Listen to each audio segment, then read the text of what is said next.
સો hello good morning guys. Kajal તો મેં એવી રીતી છે ને 2 દિવસમાં બી નહીં નીકળે, નાઈ તો બી નહીં નીકળે એવી.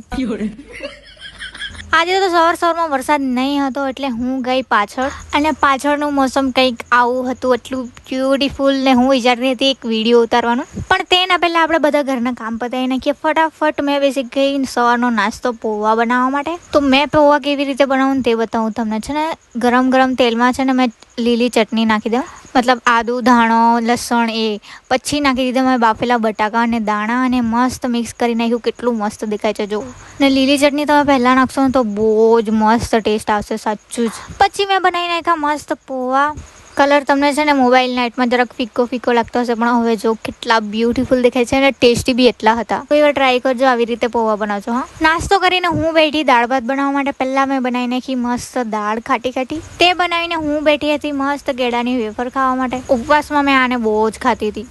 તો દાળ ભાત તો મસ્ત મેં ગરમ બનાવી નાખ્યા હતા. સલાડ બનાવવા માટે મેં કંઈ શોધતી હતી, ત્યાં મને છે ને કાકડી દેખાઈ ગઈ. તો આજે આપણે મસ્ત રાયતું બનાવીને ખાઈએ. તો મેં લઈ દીધી ફ્રીજમાંથી મસ્ત કાકડી. પછી મેં દહીં લીધું અને તેને મસ્ત ફેટી કાઢ્યું છે. પહેલાં તો એને ત્યાં સુધી ફેટજો જ્યાં સુધી એકદમ મસ્ત સ્મૂથ નહીં થઈ જાય. ને દહીં તો મારું ઓલરેડી ફેવરેટ છે, એટલે રાયતું તો મારું ફેવરેટ થઈ જશે. તો રાયતુંમાં નાખવા માટે મેં ધાણું ને મરચું બી વાટી નાખ્યું છે. મસ્ત ટેસ્ટ આવશે એનો. ને એમાં જ બધા મસાલા બી નાખી દીધા છે, ધાણા જીરું ને એવું બધું. પછી મેં કાકડી લાવી હતી, તેને ધોઈ નાખી મસ્ત. એમ તો મારા પપ્પા હતા ને ત્યારે આ બધું બહુ મનતું હતું, બાકી હમણાં 3-1 વર્ષ પછી બનાવું છું મેં આ રાયતું. તો પહેલાં તો કાકડી મેં મસ્ત છોલી નાખી છે. તમે એમ જ બી છીણી શકો, પણ મને છોલેલું ગમે એટલે તેવું જ છીણી નાખ્યું છે મેં. ને આમાં કંઈ મને વધારે ટાઈમ બી નથી લાગ્યો, કેમ કે કાકડી એકદમ સ્મૂથલી સ્લાઇડ થાય છે આમાં. મને છે ને આવું નાનેથી જ બધું બનાવવાની ટેવ છે. મારા પપ્પા બી મારી તારીફ તો બહુ જ કરતા હતા, કેમ કે મેં બધું ઘરે જ બનાવી કાઢતી હતી. પાઉંભાજીથી માંડીને જલેબીથી માંડીને બધું ઘરે જ બનાવી કાઢું. જ્યારે મેં પહેલી વાર પાઉંભાજી બનાવી હતી ને ત્યારે મારા ડેડીને એટલી ભાવી હતી ને, એને તે રિએક્શન તો મને આજ સુધી યાદ છે. તો આપણી કાકડી છીણાઈ ગઈ છે, બહુ વાત થઈ ગઈ આપણી હવે. તો છીણેલી કાકડીને આપણે નાખી દેવાનું છે દહીંમાં.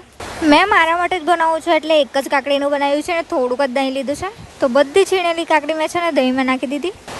આ અત્યારથી જ એટલું બ્યુટીફુલ દેખાય છે. મિક્સ કર્યા ત્યારે એટલું બ્યુટીફુલ દેખાશે ને, તમે જોજો. આમાં છે ને તમે જરાક મેગી મસાલો નાખશો ને તો બહુ જ મસ્ત ટેસ્ટ આવશે. તો બધી કાકડી નાખીને પછી મેં કરી નાખ્યું મસ્ત મિક્સ. તો મેં અહીંયા છે ને ઠંડુ જ દહીં લીધું હતું ને ઠંડી જ કાકડી લીધી છે, એટલે મારે હજુ એને ઠંડુ કરવાનું જરૂરત જ નહીં મળે. તો કાકડીને મસ્ત મિક્સ કરીને પછી મેં એમાં નાખી દીધું મસ્ત પેલું મસાલો વાટ્યો હતો તે નાખીને મિક્સ કરશો ને તો એકદમ મસ્ત કલર ચેન્જ થઈ જશે ને સ્મેલ બી એટલી મસ્ત આવશે ને, તમે ખાવાની ઈચ્છા થઈ જશે જોઈને જ. એમ તો આ ઉનાળામાં ખાય ત્યારે વધારે ફાયદો થાય, પણ મને તો 4 માસ ગમે આ તો. ને આને દાળ ભાત સાથે ખાવાની તો બહુ જ મજા આવે. તો મસાલો નાખીને મસ્ત મિક્સ કરી નાખ્યું છે ને રેડી છે આપણું મસ્ત ચટપટું રાયતું. તો હવે દાળ ભાત આપણે કાઢી લઈએ ને મસ્ત રાયતું સાથે ખાઈએ. તો ગરમ દાળ ભાત બનેલા હતા ત્યારે જ મેં રાયતું બનાવી કાઢ્યું, એટલે ગરમ ખાવાની મજા આવી જાય. તો કાર્ટૂન જોતા મેં જમી લીધું મારું જમવાનું.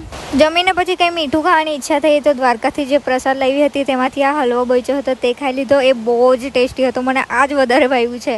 એને તો કદાચ મુંબઈનો હલવો એવું કંઈ કહેતા છે. તો તમને મેં પછી કીધું હતું ને કે મેં વિડીયો બનાવવાની છું, તો તેના માટે મેં મસ્ત રેડી થઈ ગઈ હતી. રેડી તો મેં થઈ ગઈ છું, પણ અત્યારે વરસાદ નહીં આવવો જોઈએ, કેમ કે પછી મારું વિડીયો રહી જશે. રેડી થવાનો મેં વિડીયો જ નહીં ઉતાર્યો, કેમ કે મેં જલ્દીમાં હતી. તો હવે આપણે ફોટોઝ અને વિડીયોઝ પાડી લઈએ ને તો વરસાદ આવી લાગશે. તો મેં રેડી તો થઈ ગઈ હતી, પણ પેલી ગુજરાતી નવરાત્રીવાળી નથ પહેરવાની ભૂલી ગઈ હતી. આ તો બહુ મોટી એટલે મને નહીં ગમે. પેલી નાની છે ને તે જ બહુ જ ક્યુટ દેખાય. આયરી મળી ગઈ ને. તમને તો એવું જ લાગતું હશે કે મેં સાડી પહેરી છે, પણ આ ખાલી મેં ઓઢણી લપેટેલી હતી, કેમ કે વરસાદમાં સાડી પહેરવા જાવ તો મારી મમ્મી મને ઓઢાણી નાખશે તે બાજુ. ને મેં ક્યારના વરસાદનું નામ લીધું અને વરસાદ નહીં આવે એવું બને કે ગાઈસ. તો વરસાદમાં મેં અને મારા ફોટા પાડવાવાળી બંને બી નહીં ગયા હતા. તો ઘરમાં આવીને ફ્રેશ થઈને મેં બનાવવા બેઠી હતી ભેલ ને ટામેટું કાપ્યું હતા. એકદમ દિલ શેપનું બની ગયું હતું. इस टमाटर को मुझसे प्यार हो गया है. તો એ ટમાટરને મારાથી વધારે પ્યાર નહીં થઈ જાય એમ કરીને મેં ફટાફટ એના છે નાના ટુકડામાં કાપી નાખ્યા. ઇવનિંગમાં આવું કંઈ ખાવાનું મળી જાય તો મજા આવી જાય નહીં કે ગાઈસ. અહીંયા મેં થોડાક જ મમરા લીધા હતા, પણ અમારે ત્યાંની આખી પલટા આવી લાગી તો મારે ઘરના મમરા બી વઘારવા પડ્યા. અમારે ત્યાં આખી પલટા ના આવે તો થાળો ભરીને જ વઘારવું પડે મારે. તો ટામેટું તો મેં તેમાં જ કાપી નાખ્યું ફટાફટ.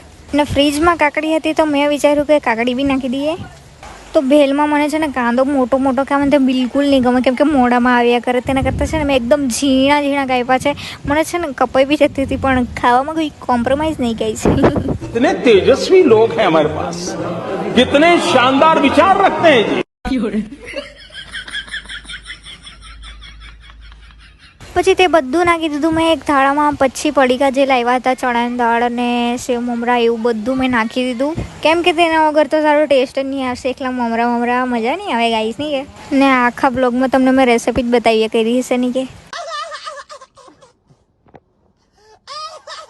તો ભેલમાં લાસ્ટમાં મેં નાખ્યું હતું આંબલીનો રસ, મતલબ તેને ગરમ પાણીમાં બોળી હતી ને પછી એને નાખી દીધું હતું. તેનાથી એકદમ મસ્ત ટેસ્ટ આવે ને બધું મિક્સ કરી નાખ્યું. પછી બધાએ ખાઈ લીધું. સાંજે તો એકદમ મસ્ત વરસાદ ચાલુ થઈ ગયો હતો અને પછી અમે શાક રોટલી બનાવીને ખાઈ લીધું. મળીએ કાલે, બાય.